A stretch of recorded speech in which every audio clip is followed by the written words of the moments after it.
Hello friends, welcome back my channel Rick academy. दोस्तों, आज का जो वीडियो है वो बेसिकली इसे आप इतिहास या फिर पॉलिटी के सेक्शन में भी रख सकते हैं। और दोस्तों, ये जो टॉपिक है ना, ये बहुत ही ज़्यादा इम्पोर्टेंट टॉपिक है। ये इससे खासकर अगर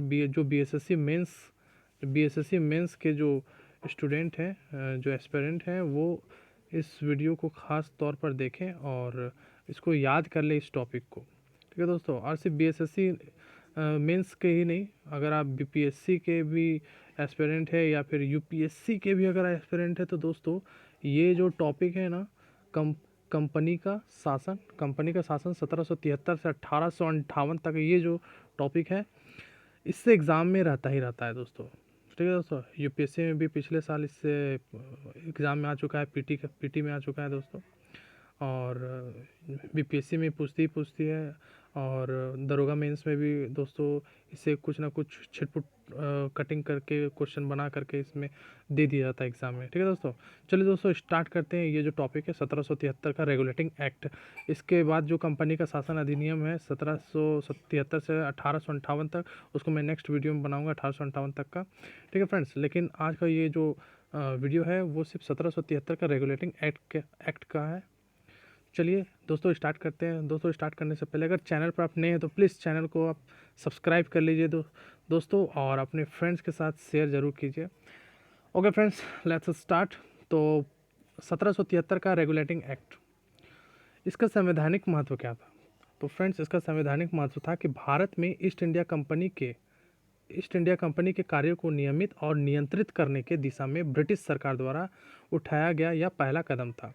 ठीक है फ्रेंड्स, आपको याद रखना है कि भारत में जो ईस्ट इंडिया कंपनी है के जो कार्य जो हो रहे थे, वो उनको नियंत्रित किया गया और नियमित किया गया किसके द्वारा? तो ब्रिटिश सरकार के द्वारा। यह जो कार्य था ब्रिटिश सरकार का, ये उनका पहला कदम था। ठीक है फ्रेंड्स, ये संवैधानिक महत्व का पहला पॉइंट हो गया। नेक्स्ट दूसरा पॉइंट है कि इसके द्वारा पहली बार, यानी इस अधिनियम के द्वारा पहली बार कंपनी के प्रशासनिक और राजनीतिक कार्यों को मान्यता मिली। ठीक है फ्रेंड्स, आपको याद रखना है, एग्जाम में उलट पुलट करके दे देगा, बोल देगा कि प्रशासनिक था, राजनीतिक था, आर्थिक बोल देगा। ठीक है फ्रेंड्स, तो आपको ध्यान रखना है, आर्थिक नहीं रहेगा, सिर्फ प्रशासनिक और राजनीतिक कार्य को मान्यता मिली है। ठीक है दोस्तों, चलिए नेक्स्ट है नंबर 3, कि इसके द्वारा भारत में केंद्रीय प्रशासन की नींव रखी गई। ठीक है फ्रेंड्स, इस अधिनियम के द्वारा 1773 का रेगुलेटिंग एक्ट के द्वारा जो है सो भारत में केंद्रीय प्रशासन की नींव रखी गई थी। ठीक है फ्रेंड्स, चलिए कुछ नेक्स्ट है तो आपका पॉइंट, अधिनियम की विशेषताएं। 1773 की जो रेगुलेटिंग एक्ट है, उस अधिनियम की क्या क्या विशेषताएं थी?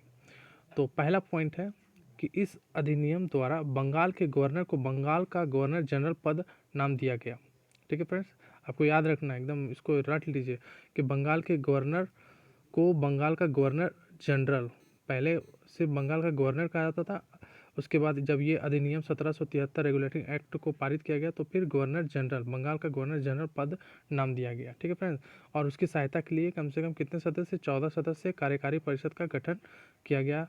और सबसे पहले जो थे गवर्नर लॉर्ड वारेन हेस्टिंग्स थे। ठीक है फ्रेंड्स, ये एग्ज़ाम में पूछता है, खासकर बीएसएससी या फिर दरोगा, पीटी, यूपीएससी तक में, बीपीएससी में ये एग्ज़ाम में भी पूछ लेता है कि फर्स्ट गवर्नर जनरल कौन था? तो लॉर्ड वारेन हेस्टिंग्स। ठीक है फ्रेंड्स, चलिए नंबर 2 है कि मद्रास एवं मुंबई के गवर्नर बंगाल के गवर्नर जनरल के अधीन हो गए।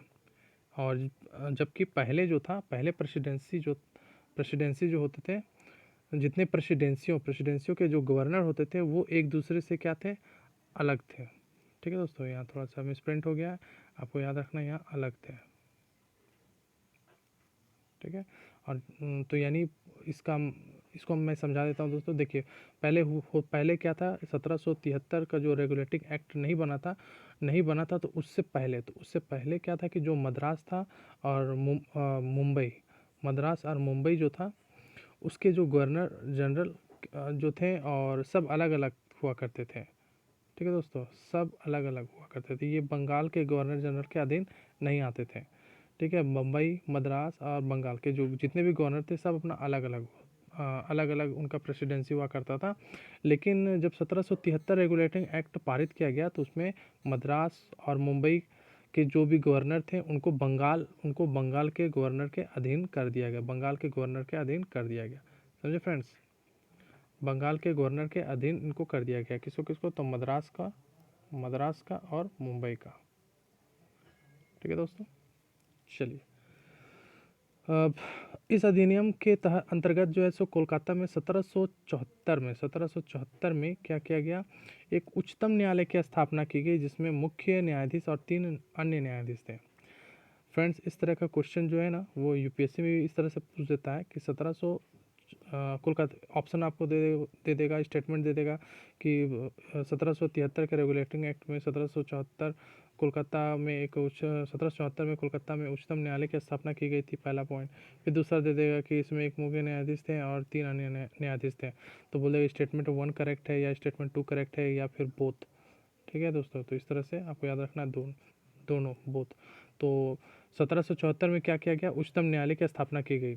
ठीक है, बीएसएससी मेंस में वन लाइनर में क्वेश्चन पूछ सकता है कि कोलकाता 1773 रेगुलेटिंग एक्ट के तहत कोलकाता में उच्चतम न्यायालय की स्थापना कब की गई, तो 1774 फ्रेंड्स। ठीक है, और इसमें आपको याद रखना है कि कितने मुख्य न्यायाधीश थे फ्रेंड्स, तो इसमें जो थे जिसमें मुख्य न्यायाधीश और एक मुख्य न्यायाधीश था और 3 अन्य न्यायाधीश थे। ठीक है फ्रेंड्स, चलिए नंबर 4 चलते हैं। नंबर 4 में इसके तहत जो है कंपनी के कर्मचारियों को यानी 1773 रेगुलेटिंग एक्ट के तहत जो है सर कंपनी के कर्मचारियों को निजी व्यापार